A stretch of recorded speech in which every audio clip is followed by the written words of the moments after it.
ভাই আমার একটা 100 টাকা দামের বিস্কুটের প্যাকেট দেন তো। ও আচ্ছা ভাই, দাঁড়ান দিতাছি।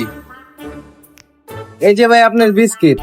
আচ্ছা ভাই, আপনারা তো এই এলাকায় আগে কখনো দেখি নাই, আপনি কি এলাকায় নতুন আসছেন? জি ভাই, আমি আপনাদের এলাকায় নতুন আসছি। ওই যে বাজারের সাথে দোতলা আছে না, আমি ওই দোতলায় নতুন ভাড়াটিয়া। ও আচ্ছা ভাই এই নেন বিস্কুটের টাকাটা রাখেন।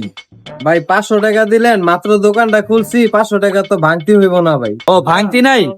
আচ্ছা থাক ভাই, তাহলে আপনার কাছে রাইখা দেন। যেহেতু আমরা একই এলাকায় থাকি, আবার সদাই নিতে আসলে আপনি কাইটা দিয়েন। হ্যাঁ আচ্ছা ভাই ঠিক আছে, মনে করে নিয়ে যান কিন্তু। আচ্ছা ঠিক আছে ভাই। কি অবস্থা ভাই, ভালো আছেন? আলহামদুলিল্লাহ ভাই, ভালো আছি। ভাই আমার তো 2 খাসি ডিম লাগবে। ডিম আছে আপনার কাছে? ও ভাই, ডিম আছে। তাহলে ভাই আমার 2 খাসি ডিম দেন। আচ্ছা ভাই দিতাছি। ডিম কি ভাই এখন নিয়ে যাবেন? ও ভাই ভালো কথা মনে করছেন, আমি তো একটু কাজ আছে। আপনি একটু ভাই কষ্ট করে ডিমটা আমার বাসায় দিয়ে আসতে পারবেন? আচ্ছা ভাই, দিয়াস মনে।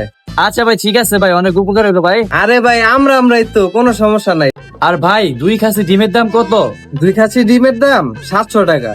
700 টাকা? ভাই আমি তো আপনার থেকে আগের 400 টাকা পেতাম না, হ ভাই। আর এখন দিয়ে গেলাম 200, তাহলে আপনি আমার থেকে 100 টাকা পাবেন। ঠিক আছে ভাই, এই নেন।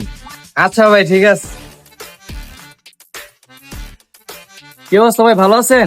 এই তো ভাই, আলহামদুলিল্লাহ ভালো আছি। আরে ভাই আর বললেন না, আপনার ভাবি আমার কতগুলো সদা নিতে পারাইছে। এই সদাইগুলো